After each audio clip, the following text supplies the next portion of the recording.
Hey, Rifters, welcome to the show. Subscribe, rate, review, tell a friend. We got a great guest. Uh, Alan Lee, Victor Pacheco will not be here today. It is me, Lone Ranger, uh, just hanging out. Also, don't forget to join the Cameo sensation. Go to Cameo and book Dermot Maroney. Right now, he's just $85, and you can book him on the Cameo and tell him, hey, you got to do Reza riffs, right? Or you could ask him cool questions like, hey, what was it like being the bad guy in Much Love Dogs? Or, hey, what was it like being my best friend's wedding? That didn't make any sense, but he was in that. Or you could say, hey, what was it like being a young gun? Because he was in Young Guns. Anyways, you could join the Cameo sensation, book him on Cameo, and tell him Razor Riffs wants him. All right, but we have a great guest today.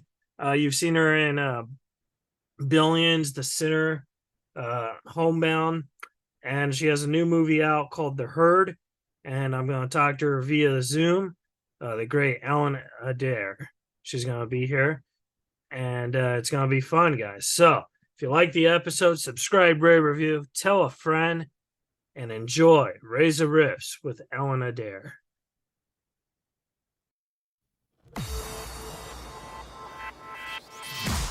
You're listening to Reza Riffs with Keith Reza and Alan Lee, right here on LA Talk Radio.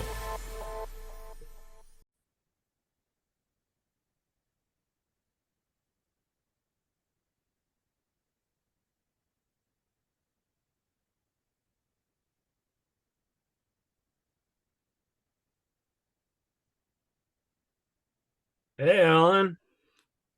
Hey, Keith. How are you? I'm well. How are you? Oh, I'm doing great. Just enjoying Monday with Twitter fights. Oh my gosh, it's gotten so brutal out there. Like the devolution of Twitter in the Yeah. last year is bananas. Yeah. Yeah, like I wish you could just go back to, some like I do kind of like how like you could like block people not tweeting you or whatever. That's cool. But I don't like all how like the people who already follow you, they could still tweet you. You know what I mean? So like Yeah. you gotta You know remove them. you know what I can tell you, you can mute people. Oh, And really? it's yeah, you can mute people. So it they won't know that you've muted them. And Oh, you'll just get a little, like thing in their reply to your tweet that'll just be like, this is from an account you muted. oh my And you God. just know, yeah, I'm just not gonna look at what that person has to say. So you don't have to remove as a follower, so you could still feel popular, right? You could be And like, they never ah, know. They just know that you ignore what they say as usual. typical Because, celebrity. well, I mean, I don't know. I have a sort of a strict like don't engage with negativity policy just for my No, own sake, right? So like, and yeah. it's not even somebody being negative about me, right? Like if somebody's just being super negative about something else, I'm just like, yeah, I just don't think I'm going to amplify this, whatever, like negativity about a baseball player or whatever it is. Yeah, So, yeah.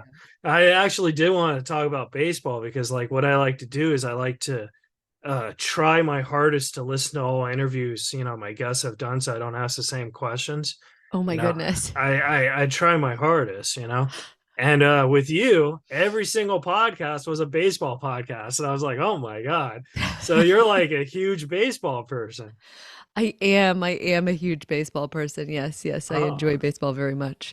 that's Yeah, awesome. so but then you're like, great, like I don't have to ask you any questions about Aaron Nola. I have discussed Aaron Nola ad nauseum at this point for Yeah. for society in general. Yes. Yeah. I don't even know who that is. So I wasn't going to ask Oh yeah, yeah. He's that. like my favorite baseball player.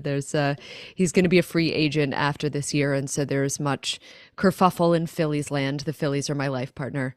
Yeah. About are they going to re-sign Aaron Nola? Anyway, you didn't ask a question about Aaron Nola, and I'm supposed to talk about things I haven't talked about in other podcasts, so I'm not No, going to no, talk about it. it's fine because because you love baseball and baseball is part of you. So that's what I like. It's true. I just know nothing about baseball. So like I can't really engage. So I don't have any baseball questions for you.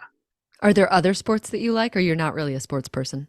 I'm more of a comedy person. Like I like to, because I do stand up. So like Yeah. I consider that a sport, because I always have to win for laughs. I don't know. Yeah. No, it's like it's both a sprint and a marathon Yeah. comedy. Yeah. I would imagine, like I've never done it myself. But yes, you're a very funny person. Oh, thank Um, you. yes, You would be great at comedy. Like I sense you have like a theater background too. Like do I you do. Oh Yeah. yeah, yeah. So Yeah, I I think don't know about that. I mean, I've never really considered it. I have thought a few times if you added up every funny thing that I've said in my entire life, yeah. I might have a type 5. Oh my God, that's fantastic. But I would have had to be paying attention to the funny things that I happen to say. And I mean, we're talking about like since birth to get to just like 5 minutes of material. So, Yeah. yeah, it's not Well, something I've ever considered I'd be funny enough to do. I think people once they try it, they fall in love with it, or if they Mm. try it, they either don't like it at all. You know what I mean? So like I think it's one of those things where you can't knock it till you try it. You know what I mean? For sure. Yes. Yeah. No, I'm not knocking it by any means so Oh much no, as I saying wasn't saying you were. I was just I feel saying. to be insufficient for it. Like comedy is better than me. Oh, Yeah. I don't think so. I think because I think comedy is very subjective. So I think like, what you find funny, other people will find funny too. So Well, yeah. I'll tell you what I laughed so hard at in one of your sort of comedy clips that was on YouTube was when you were talking about how you have a very sophisticated sense of humor, Oh and my that God. means that either it's funny or it's not. And I laughed so hard at that. Just Oh, really tickled me. Just really, really oh, tickled me. well, thank you That's the for amount of watching research my that I did. comedy. Oh Oh my my God. God, of course. Yeah, that's look, I'll be honest, I didn't listen to an episode of your podcast, but I did watch some of your comedy. That's all that matters. The podcast is the same thing as the comedy, I guess. But I watched The Herd, which is what we're going to talk about, and I really really liked it. But before I get into The Herd, I was really bummed because I literally 5 minutes ago I just found out you're in a movie called Love and Communication, and I would love to watch that because it's about autism and I have autism. Yeah. Oh my Yeah. gosh, it's such a beautiful movie. Yeah, so it was originally a play written by Jim Christie Jr., who also adapted it for the screen and directed it. And I was just like so in love with the script. The basic story is that it is about a couple who have found out that their young child, I think he's like 3 or 4 in the movie, has been diagnosed with autism, and they're sort of trying to figure out what will be the best education program that they can get him in. And Yeah. I do not play the wife of this. That is played by the actor Brianna Evigan, and she is wonderful in the movie. I play one of the school administrators who ends up being, I mean, there's a couple of sort of like very large supporting roles, and that is one of them. And it was really wonderful to get to work on that film. Jim Christie, the writer director, his oldest son has autism, and so he wrote it. It's not a direct biography. It gets a little like scandalous at some points, but it is inspired by his relationship with his son and sort of his journey of figuring out what is best for him. And as far as I know, the film just doesn't have distribution yet. It was sort of on the Oh, festival circuit. And so my hope is still that it will be, somewhere where everybody can see it instead of just, it's played in festivals and so on so far. oh yeah. Because yeah, I think it's a really, really wonderful film that is very human and complex, and it's not like twee in any way. And I think that everybody should see it. Yeah. Yeah. I mean, I maybe that's why I couldn't find it because you can't find it right now. But when Yeah, you when can't I find it found yet. out you were in it, I was like, oh my God, because I like those type of movies, maybe because like it makes me feel like it's about me or something. I don't know. But like I feel like like movies with autism, like they either get it right or they get it way wrong. You know what I mean? Mm. And it's like, so like I'm very curious to see that. What are some of your experiences of movies that have gotten autism way wrong?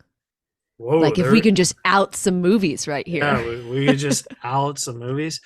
Um, well, let's say The Good Doctor, for example. That's not a Mm. movie, that's a TV show, but that is like that's way the stereotypic, that's way wrong. Like I can't fix someone's bones just by looking at them. You know what I mean? Like so like, What? That's I yeah, like I came on this podcast because I thought that you could fix somebody's bones by looking at them. I And know. now that I find out you can't, look, I'm out. I'm out. Yeah. Well, hey, but there's this one called Adam. It was probably made in 2009, 2010. It was really good. I thought I that was, remember that movie with Hugh Dancy, right? yeah, it was pretty Yeah, good. yeah, he was really good in that, I thought. I've always been a fan of his. Uh, but I did watch The Herd today, and I thought it was great because I like these horror zombie type things, and I thought that it would, like, I don't want to spoil it for the listeners because I want the listeners to watch it, but I thought it was a fantastic movie. Thank you. I also feel very strongly that it's a really good movie, and I think what's fun about it for horror fans is that there will be some things if you're a big zombie fan that like you're not expecting in this movie without giving any spoilers. Yeah. I think that it does a good job of subverting the tropes. And, I also think for people who are like, yeah, I don't know about zombie movies, I think there's so many other elements to the film that make it a really full, fulfilling cinematic experience. I think it is also, you could classify it as an action film with zombies in it. You could classify it as a suspense. My co-star, Mitzi Akaha, who plays my wife in the film, is always like, it's actually a love story. So yes, you could also Yeah. classify it as a queer love story. And I think what's really beautiful about the film is that to me, it is looking at without judgment, just looking at the sort of human tendency to divide in the face of adversity instead of to come together, and the ways in which we sort of draw lines between ourselves and another group of people and say, that's them over there and this is us over here, and they're that way and we're this way. And I think that happens in a number of ways in the movie. I think it's important that it's a queer story because I think that's part of it, but I think also my character Jamie, what she's experienced with her abusive father. This is not a huge spoiler. He Oh, throws her okay. out of the house when, I mean, you've seen it, I know, but I just mean Yeah, like yeah, for but people who've listened, yeah, yeah. that Jamie's father throws her out of the house when she was a teenager, when he found out that she was queer. And so she has this attitude about the whole sort of rural community that she grew up in, about what kind of people they are, and what kind of judgments they have. And that's also an othering, right? So Yeah, yeah. I think that, and then there are other ways that the film is sort of thinking about the ways that we make other people less than human. But I'm just going to let people find out what those are when they see the movie. Well, Because I think, I'm talking about these. I was an English major, so I'm always like, these are the themes, and like, this is the story as stated. But also, I think, it's a fun time. It's like, it's a thriller action movie with zombies yeah. in it. So, Another reason why I like it, because like most zombie movies, like I'm not spoiling anything, but most zombie movies they say, how do you stop these stuff like that. Where this movie, like, that has that in it, but it also has like, it's mostly about the main character and her story, how it gets into this world. So I thought that was kind of cool. yeah, yeah, You it know? was certainly fun to film as that main character, and sort of feel like the journey of the film is serving my own journey.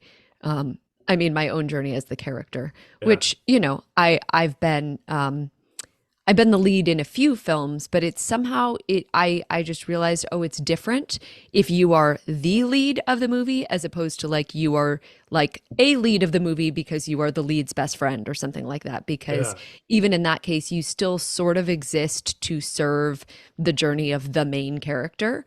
And, you know, all kinds of crazy stuff happened while we were filming this movie.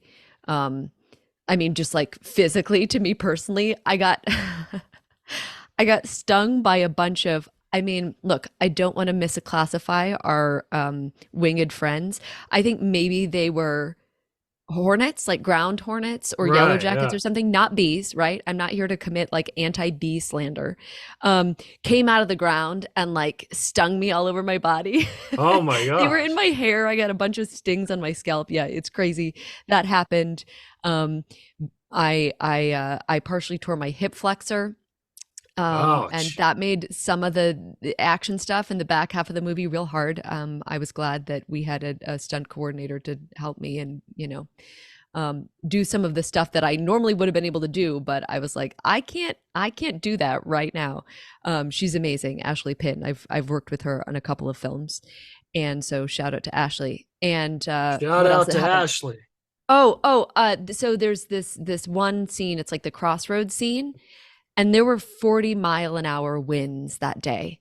And so like it was a thing where actually I am if this is not already obvious, I'm a total goofball. So like between takes we had, because it was very cold also, like full like feather coats. Yeah. But I found that if I just sort of like scooted the coat up, the wind was blowing so fast that it would like fill the coat, and like I could basically have it on my shoulders like I was like a giant or like a Macy's Day Parade float or something like that.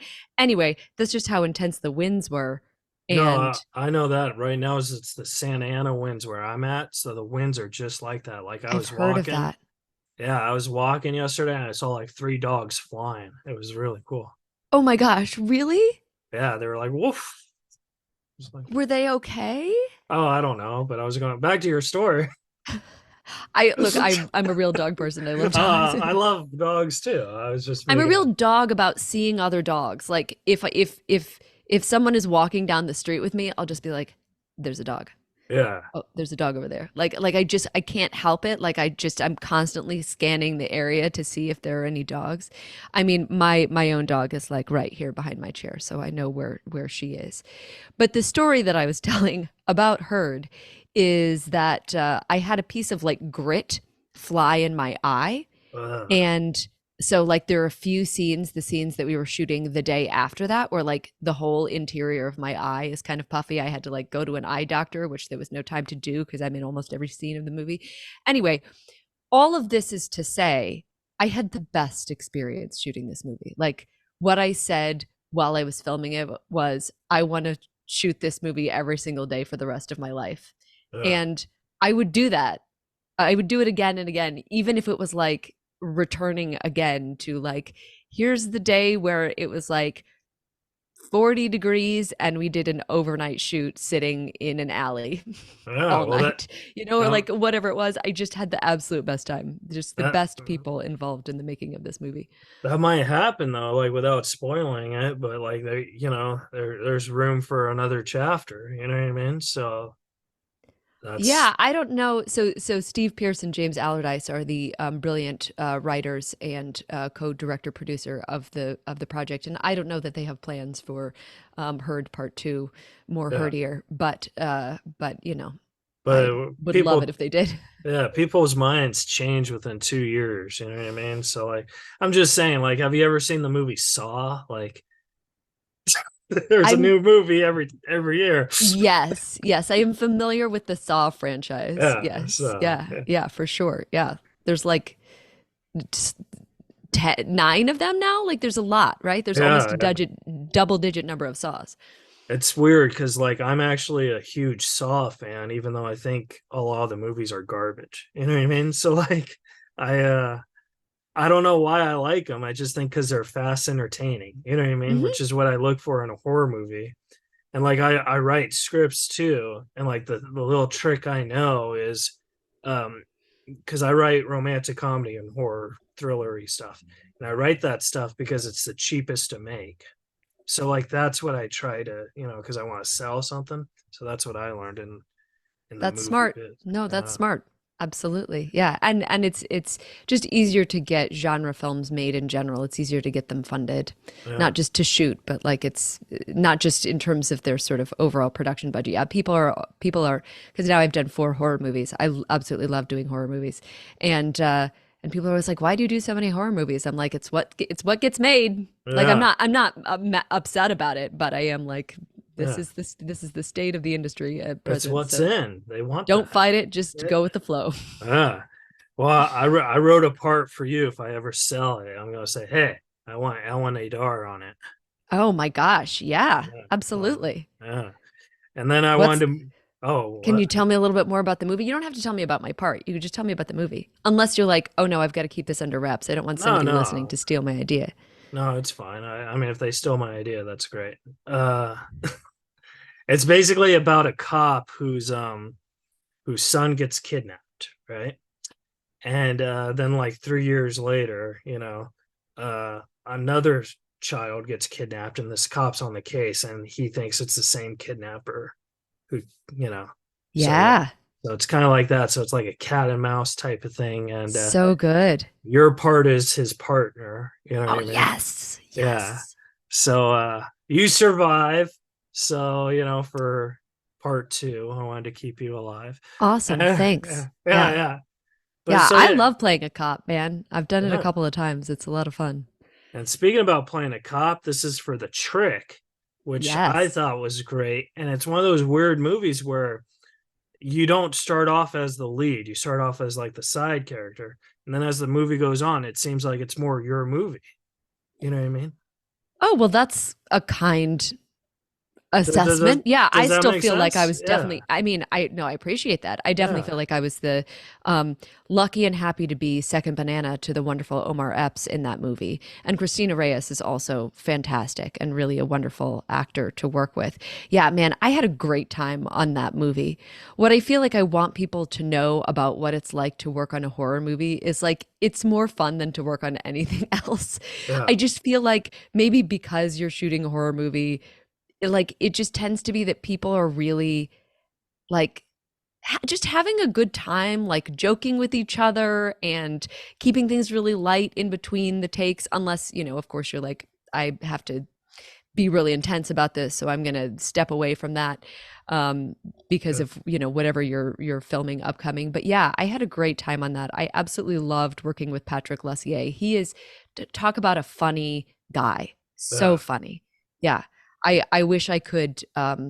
I wish I had like more specific examples of jokes that he made, but yeah, he made me laugh all the time. He's very dry and he's Yeah. wonderful to work with. I don't know some of the stuff in the movie sort of especially as we went on that sort of a sequence in the hospital that's towards the end of the movie was actually one of the last things that we shot. So I don't know how recently you've seen Trick, but It's been a there's while. yeah, Like well I, there's a we're in the hospital and we like go into another stairwell and there's like a bunch of pumpkins like there are for like the rest of the movie. This is not a spoiler. that's what I liked And about it. It was like, ah. and I said to him, I was just thinking like, gosh, so like how many pumpkins does one kid need to have? So I said to Patrick, I was like, can I say when I see all the pumpkins, can I say, fuck, this kid likes pumpkins?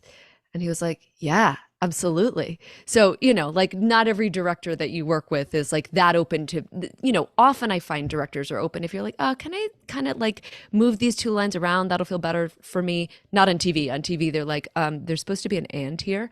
And that's Right. fine. I get it. It's like the product of a writer's room. And so I always deeply want to respect what the writer or the writers have created. But often if you're just dealing with like one writer or even a writer team that is on set with you for a movie, they're just like a little bit more flexible. But yeah, him letting me just like throw a line in there was great. And I also remember, I think I don't know. I don't know if I should like spoil anything. There's like there's an action that Sheriff Jane takes towards the end of the movie that I was like, can I can I do this? Like I just feel like I really want to do this. And Patrick was like, Yeah. yeah, let's have you do it. So yeah, he's just like an absolute dream to work with. It Um must have been awesome too, because my buddy's in that movie, Jamie Kennedy. yes. Oh my Yes. gosh. I mean, horror legend Jamie Yeah. Kennedy. Yeah, You yeah. know Talk you're about a gonna funny guy. survive if he's in it.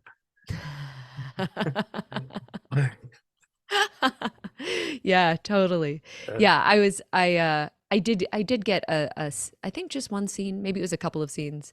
I feel like I more remember just hanging out with him as a human being. He is a witty person. Yeah, he's the Yeah. coolest guy in the world. He's done so much for me in my career. And it hasn't panned out in my favor because I'm not a huge name. But the fact that he's like, put his name up for me, like that means a lot to me. So like, Yeah, I mean, I feel like the main thing that we as artists want is just to get to do the thing that we love, right? yeah, So like being a huge name, maybe this is just my own attitude about it, would be great insofar as it would make it easier for me to just do the thing that I love and not have to do anything else that I hate for the rest of my life. But the yeah, most important thing is like, you know, getting to do the thing. So, exactly. Yeah. yeah. So Yeah. like So, I look at it like this, where like, like my family, they're like, ah, I thought you'd be more successful, why are you still living here? And then I look and I was like, you know what? I not to bring the whole Google card, but I Google my mom and my dad, nothing comes up. I Google me, everything comes up. So who's the loser? hey, hey, yeah, That's seriously. what I You've got a say. whole like Google card, you know what I mean, that identifies you. Yeah, you made it. You have made it, Keith. Yeah. Yeah, absolutely. It's funny for me because I sometimes get email for somebody else. Oh, dude. There are other Ellen Adairs in the Oh my God. world. And, at least one of them I now have another email address for her and I'm like, "Was this meant for you?" But it's always funny to me because, some of the emails have been like sweet and sort of personal, like, "Oh, it's been really tough since my dad died," or something, and I'm always like, hello, this is not the person you thought you were emailing. And it's sometimes like I've never said, but I've wanted to be like, if you want to know who you are emailing, just Google Ellen Adair. That's me.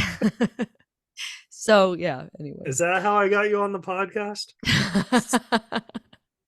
No, absolutely not. Oh my gosh. It's Uh, my pleasure and my honor to be on the podcast is the oh, first thing I should have said. oh, awesome. And then I wanted to ask you, which type of horror would that do you enjoy doing better, like the slashery or the zombie thing, or something like the mysterious monster type thing? Yeah, you're right, because none of the horror movies that I've done, one of them is like yet to come out, have really been exactly the same. Yeah, there have been Um, all three different they've been all slices of different. the. Yeah, yeah, that's tough because I think the thing that I really find that I enjoy the most is like the action element to it. And so Trick had like a lot, at least for my character, there were a lot of sequences where like it's basically like just an action sequence. It is also a horror sequence. And I feel like a lot in Herd was the same. Um, so, you know, gosh, I don't know. I feel like there's a lot of action in zombie movies. Yeah, So maybe I want to say zombie movies, but yeah, I mean, they're all good. yeah, yeah. My new If I goal can do is. more like hand-to-hand combat, that's what I want to Oh do. It's yeah, like that'd be so cool. exciting and so fun. Yeah, I just get Like pumped. fighting somebody and stuff. Yeah, Like, it's really yeah. fun. There's a fight scene in our movie that I wrote for you. Yes. Oh my Yeah, gosh. yeah. Yeah, I think thanks, Keith. think You you're know gonna exactly dig what I it. love. Yeah, yeah. It's gonna be great. And then We I can get want, Ashley to help us. yeah, that'd be cool. But it's what was I gonna say? I forgot what I was gonna say. I had a great point. Different genres? Different genres? Yes, different genres. But so like I like the horror ones that have comedy in it too. That's just so like it's I don't know, like what was the last good one? I was watching Nightmare on Elm Street, right? And for an 80s movie, I don't know because I wasn't around the 80s, or I was, but I don't remember it. Like I it's feel you. like, Yeah. oh, it was the scariest movie in the whole time. But you watch it now and you're just like, that's fucking Johnny Depp. You know what I mean? So like it's just kind of funny. I don't know.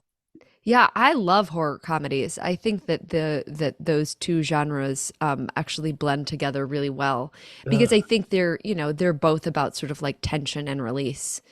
And my husband and I have actually been well, we're now on like I don't know, draft 4 or something like that of a horror comedy that we're writing together. And so, yes, Oh, that's awesome. I'm prepared to say that I too like want to bring more horror comedies into the world. If anybody wants to Oh, fund a movie, just hypothetically.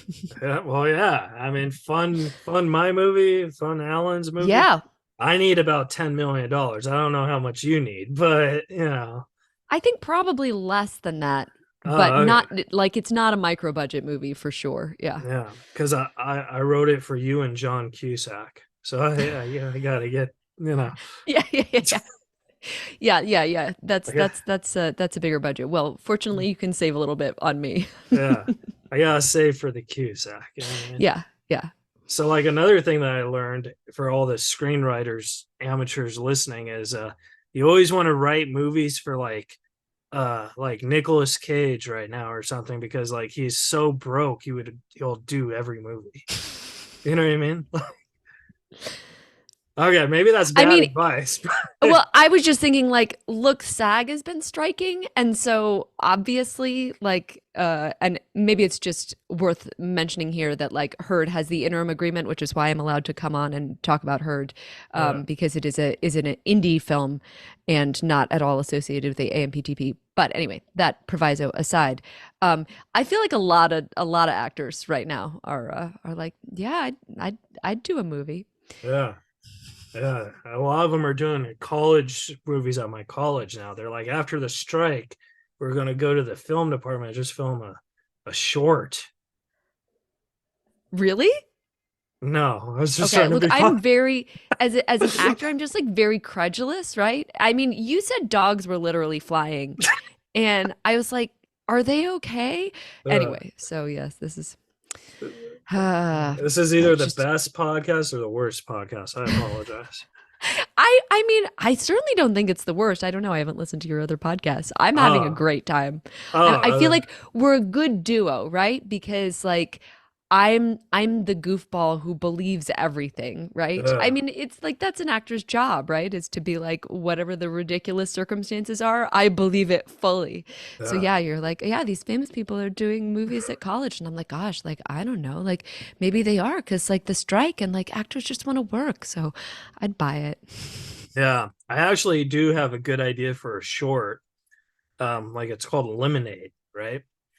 And what it is like uh Is Beyonce involved? no, no. So like it's this kid who sells lemonade for like 25 cents or whatever, right? And he can't sell any lemonade, because like he's a loser or whatever. So his dad, he like comes up with different disguises and he buys all the lemonade. And this at the beginning of the short, his dad's like a thin dude, right? He's like, yeah, I'll take the lemonade, and he comes in like master disguise Dana Carvey type thing, over and over, just drinking lemonade. And by the end of the movie, his dad's fat. That's really good. Thank you. That's really good. Yeah. No, I love it. I love it. I love it because of course you're like, oh, it's so heartwarming. The dad's just like trying to help out his kid.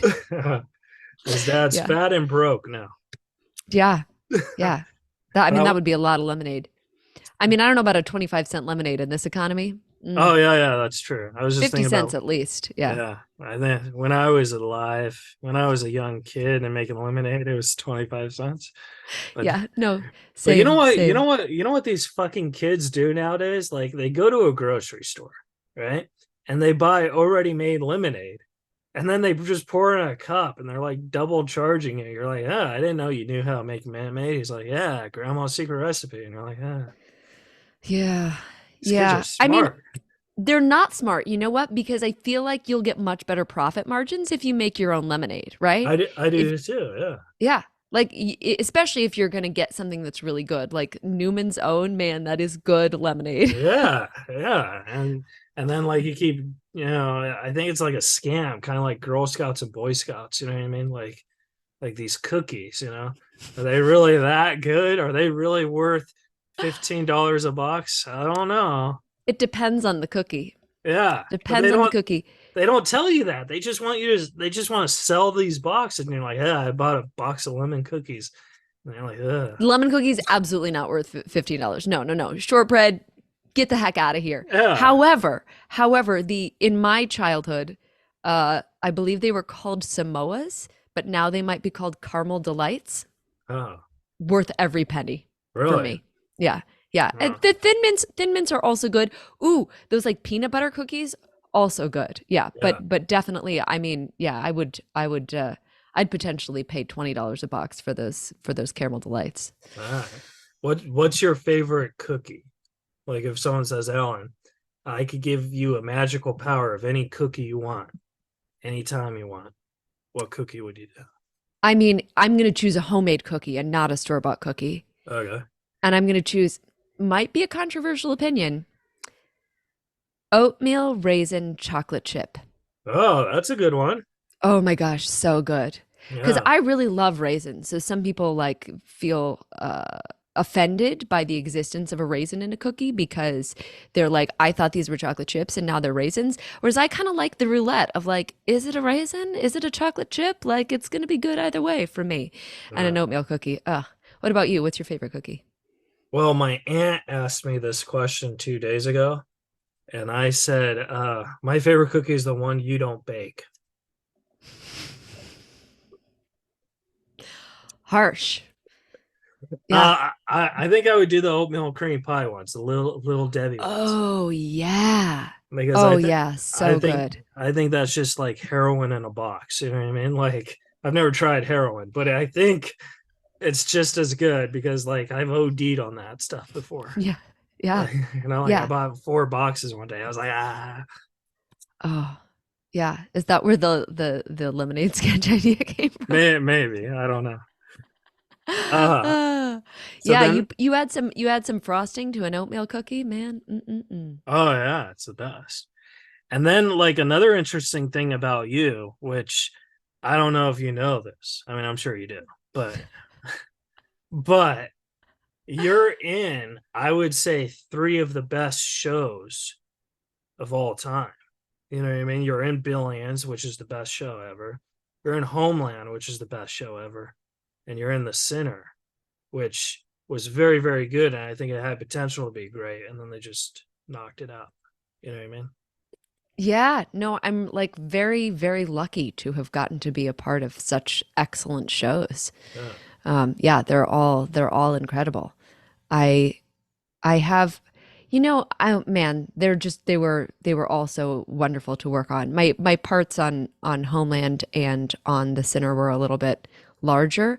I think I probably had the most fun on Homeland because I was like a low-key bad guy. Yeah. And I'm just here to tell you, low-key bad guys have the best time. Oh, yeah, It's definitely. like, like my character in The Sinner was just like distressed most of the time and way more fun to be a low-key bad guy. Yeah. I really loved playing Janet. And oh my goodness, getting to work with Dylan Baker, who's just like one of my favorite actors of all time. I love him so much. I think he's so incredible.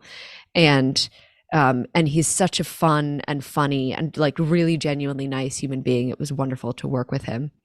A kind of a funny story is that like 2 or 3 days into shooting Homeland, um, he said to me, like, you look kind of familiar to me. And I was like, oh God, I was really hoping it wasn't going to come to this. But here's what happened, Did you see Dylan. Trick? No, no, no, no, no, no. I didn't.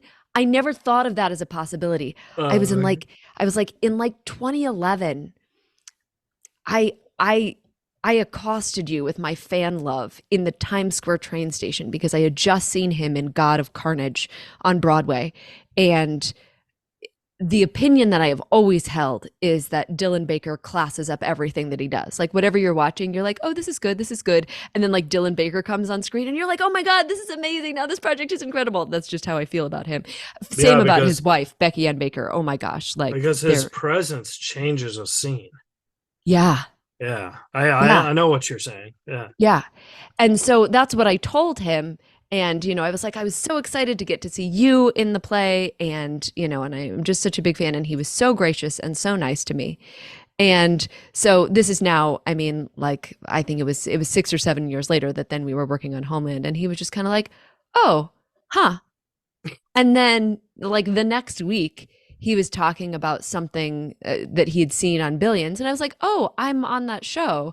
And he was like, oh, that's where I saw you. But, like, it had never, ever occurred to me that my hero, Dylan Baker, could have recognized me from also seeing me on, like, a different hit Damian Lewis Showtime show. yeah. So, yeah. Well, that's kind of cool that you said he's your hero and you worked with him. So like Yeah. that's like an accomplishment because I've worked with my heroes and it's not that fun.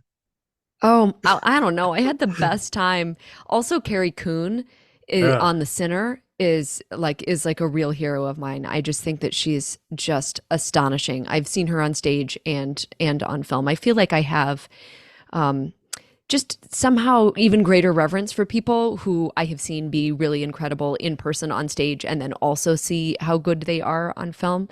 And she is also, I mean, just maybe the coolest person that I've ever met. Carrie Yeah. Coon is so cool and really, really funny. Like, just, I mean, would make me laugh until I cried. Yeah. Yeah, Those are the best type of people. for sure.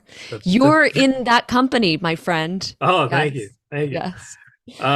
But no, the thing that was interesting about The Sinner is like, I mean, I haven't watched it in a while, but I could have sworn that you were dead and you just came through like flashbacks and stuff. Am I correct on that? You're right. Yeah. So Yeah. like so what's that like where you're playing because I know flashbacks is like a big style a lot of horror type things are doing now. But like what's that like? Like is it easier for you to get into a character like that because you're like, this person's already dead? Or like how do you know what I mean? Yeah, it was sort of an interesting challenge because when we shot that first episode, I didn't know I they told me a little bit about my backstory and just basically like you were part of this cult. This is not a huge spoiler for this. Yeah, But this they didn't was tell me 5 years ago, guys. yeah, no, but also like, look, I get with the amount of things that there are to watch, people have not like seen every single No, no. show. I am one of those people who has not seen every single show. Um, but but and I think especially when it's something that is a mystery, like I don't want to give away the sort of the big secrets. But yeah, there were things. So to be an actor is to be very used to shooting things out of order. Like you just kind of have to be. And I don't mind that at all.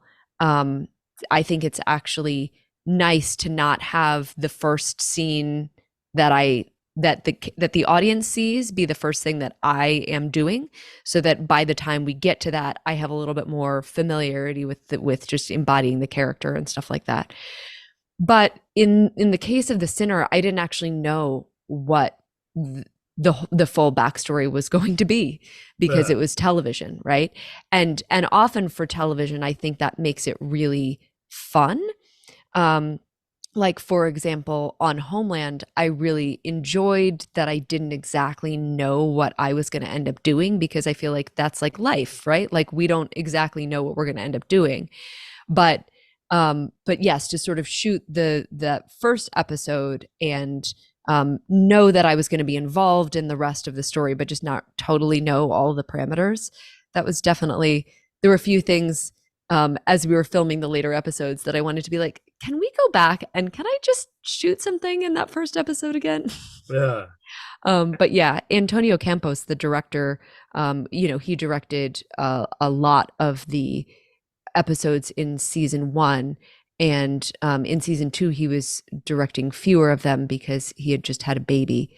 And such a wonderful director to work with, like very close attention to detail, I felt like, and which I think is all directors, but I felt like a particularly close attention to detail in terms of the actor's performance, and yeah, just a really smart and insightful person to work with.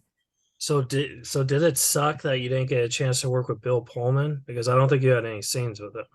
It did suck. It did Yeah, suck a little. I got to meet him a few times, like in the makeup trailer. And there was one scene where I am dead and like he was, examining you. examining my dead body, but like I don't feel like it really counts. I Right, mean, I right. think it does count if you're playing like The dead six body. degrees of Kevin Bacon or whatever. Like I was in a thing with Bill Pullman, but no, I didn't get to be in a like an actual scene with him. Man, he's so incredible. Oh my Just God, isn't he? Like, what an oh, amazing actor to watch. Yeah. like, Yeah. like, like, I like those actors who are so like, I like to call them crayons. You know what I mean? Like you buy a crayon box, there's 8 different colors, right? I think Bill Pullman could literally play all 8 different colors. Like if you look at Casper, he's the pink color, he's funny and all that stuff. You look at Lost Highway, he's the brown color, very dark and edgy, you know, Yeah. while you're sleeping, like all these colors, like he could just pull it off like that.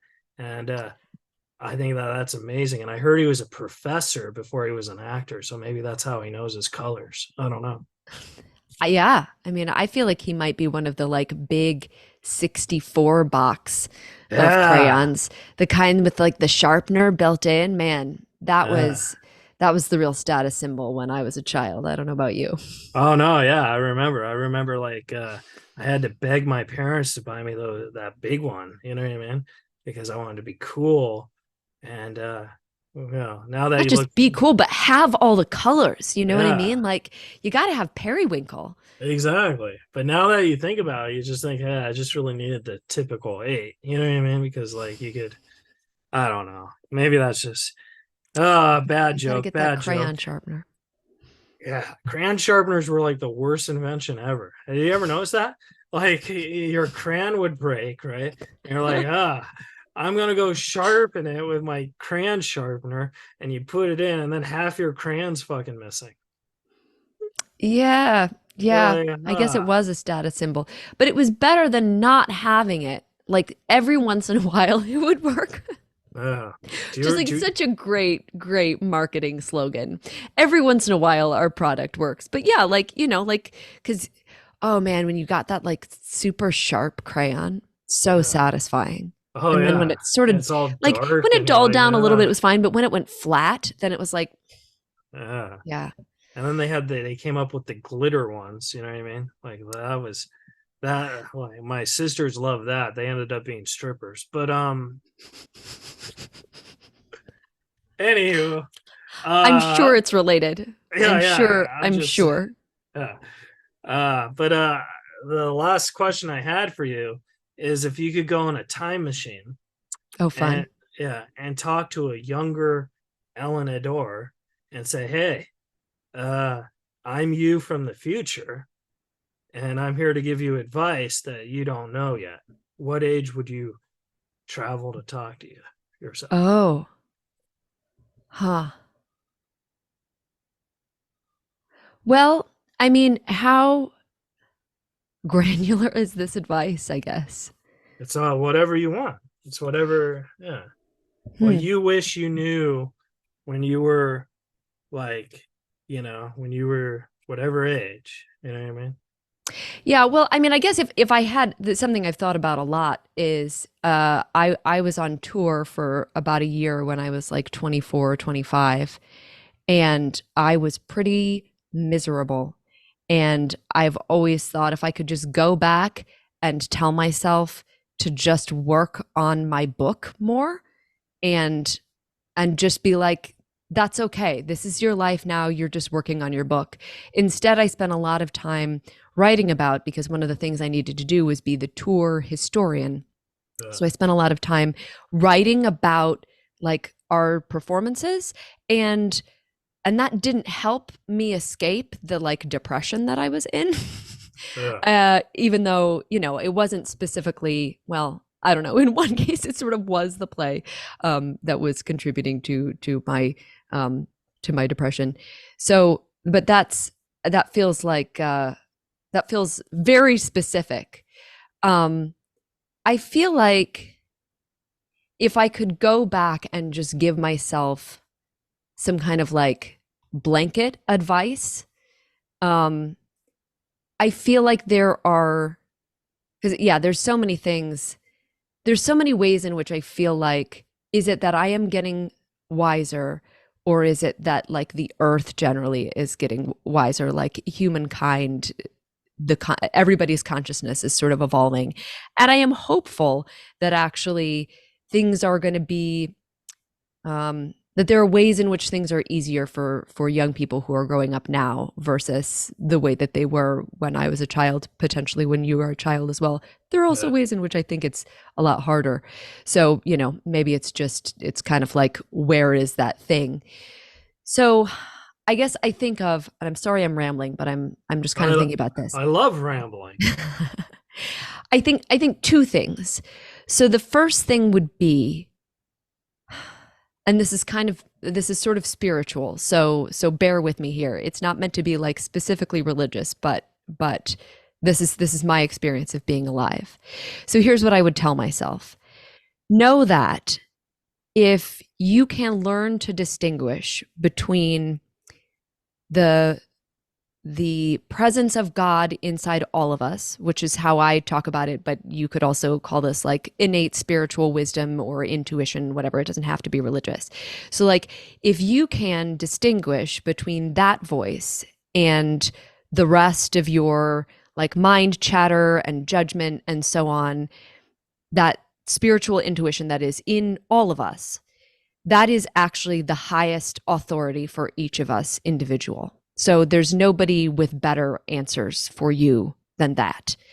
Now, this doesn't mean that we can't learn from everybody and everything around us. That is the point of life, is to learn from everything. But I really believe that we have all humans have been given access to the ultimate wisdom for each of us specifically. It's personalized, and that is what makes it better than anyone else's truth.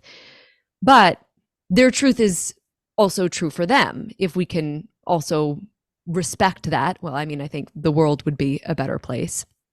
And I mean, I just think there's so much unhappiness made by a group of people trying to force their own truth onto another group of people. But I think there's also individual unhappiness in assuming that someone else is going to have the answer for you. Yeah. Again, I mean, I think really listening to others and taking in what is in the external world is a great sounding board for your own truth. And like the greater diversity of things and people that you listen to, the greater diversity of things you will have to know that they resonate with the truth, with that sort of intuition that is inside of you. So that's the first thing. Oh, all right. Second thing. And the second thing would be, you're always going to be learning the same lessons.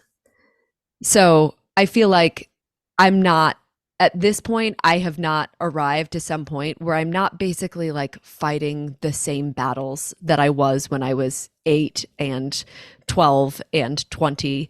The best that I can do is just recognize them faster. Like, recognize when I'm telling myself a story about the world that is not helpful, that I'm like, oh, I see. This is the I'm so weird, no one will ever want to hear what I actually have to say story. That's not remotely helpful. Let's let that one go, you know? Or I also think about this wonderful teacher at Shakespeare and Company, Dennis Krosnick, told me when I was, 18 or 19 years old, having observed me sort of like working that whole summer in the training program, he was like, Ellen, you have to know that the best student isn't necessarily the best actor. And I was like, Whoa. oh. And it absolutely transformed me from somebody who was not watchable to somebody who is at least like passably watchable, except for I have to keep learning that, right? Like Uh, there's just something in me that's, I mean, I'm the parent, both of my parents are college professors. There's something in me that's just like wants to be super studious and thinks that I can like somehow like get ahead by just like being extra studious, and like that's not the case. So much about acting is about preparation, but so much of it about it is about like just relaxation and letting go, and seeing what yeah. comes up, and like being like, well, but I know all of my objectives. Like, yeah, that doesn't necessarily mean that your scene is going to be the best. So those are just That's a actually great. couple Great. examples. Yeah. Yeah. Because like if you think about it, they're in some films or whatever, the best scenes are probably sometimes on the people who aren't the best talented actors. You know what I Mm. mean? Like they have that, like I don't know, but that was really cool the way you said that because now makes me want to not study so hard in acting class. But I'm I mean, so you still got to learn your lines, but I think it's sort of like at a certain point, yeah, you just got to let it go. yeah I mean, to bring it back to baseball, I always think about this Yogi Berra-ism, like you can't think and hit at the same time. It's like exactly the same with acting. Like you yeah. just when you're finally doing it, you gotta like let go. I'm so glad you said that and you didn't say what I think you were gonna say. So so I thought you were gonna say, all right, if I go in a time machine and I talk to so I'd be like, all right, Ellen, this is Ellen from the future. How you doing? I like oatmeal chocolate chip cookies. And hey, there's gonna be this guy named Keith Reza. He's gonna ask you to do his podcast. Say no.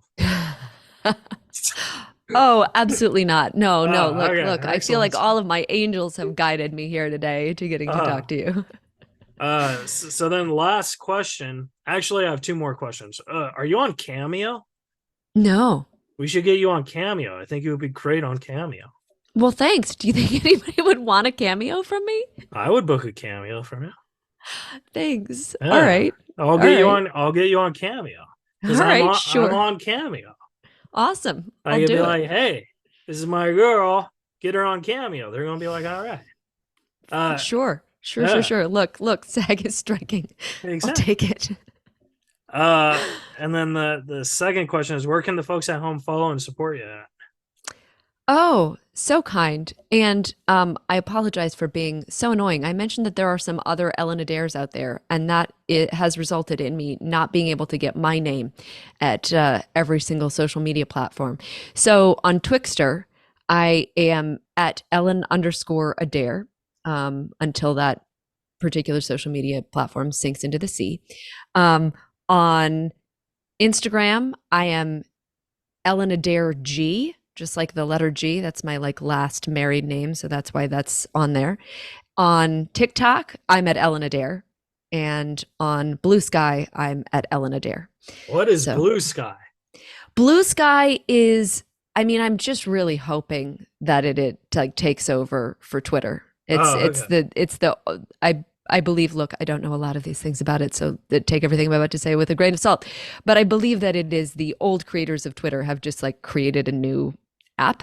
Uh, If you want to be on Blue Sky, right now it's in beta, but I am pretty sure that I probably have an invite code. So let me know. I'll get you on. oh, okay. I'll go on Blue Sky. You go on Cameo.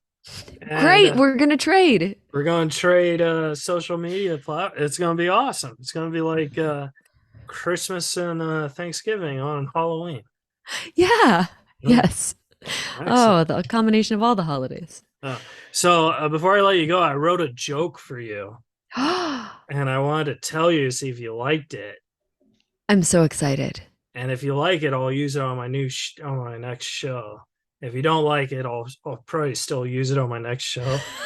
But I'll say my friend Alan said this joke was terrible, and I wanted to prove her wrong. Great, great, great, great, great. Yeah, yeah, Uh, yeah. Use me as leverage either way. yeah. So I know how to speak like all the languages in the land, like I know how to speak France and Japan and China and Turkey and all that stuff. And so do you want to know how you say how you doing in Turkey? Gobble gobble gobble gobble. It's yeah, I mean, Ah, it's accurate. Yeah. I mean, the only thing The only thing is if you were to say like, I know how to speak languages from, like from France, the language from France and from Turkey and so on, because like Turkey is not the language. Yeah. It's Turkish is the language. And I only say this because I lived in Turkey when I was a child. Yeah, I knew that. That's why I told you So that that's I joke. see that's why you told me the joke. All right. Yeah, no, I mean Yeah. it's good. It's good. Like the I, punchline is really I good. told you I did my research. I mean, I was like, ah.